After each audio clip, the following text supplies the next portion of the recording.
It's a strange thing humans do. We keep going back to things that don't work. We know they don't work. We feel they don't work. But something in us keeps thinking maybe this time it will be different. It almost never is. Jeremiah chapter 2, verse 13 is God putting that pattern into words. My people have committed two evils. They have forsaken me, the fountain of living waters, and dug out cisterns for themselves, broken cisterns that cannot hold water. The people weren't running off into rebellion.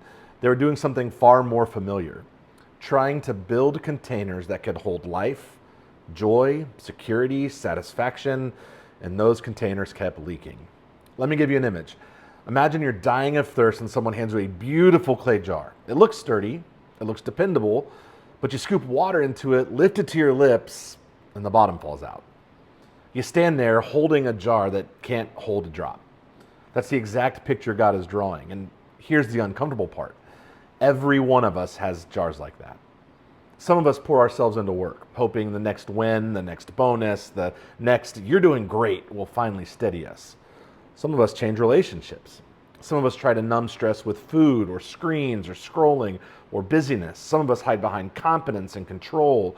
Some of us live on the approval of other people like we're siphoning water from a cracked hose.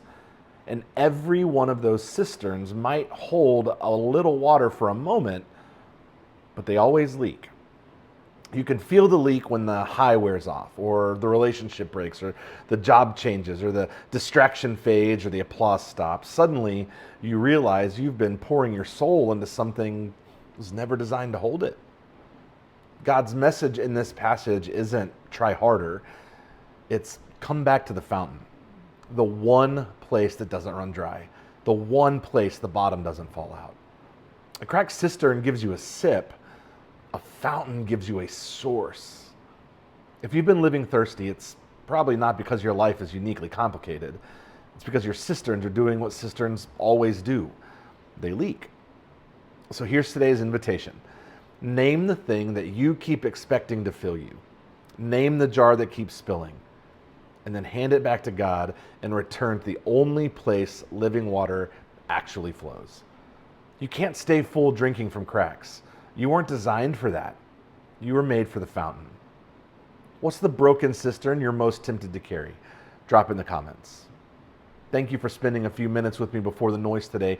May the God who calls himself the fountain of living waters fill you with what no cracked jar ever could. We'll see you on Monday.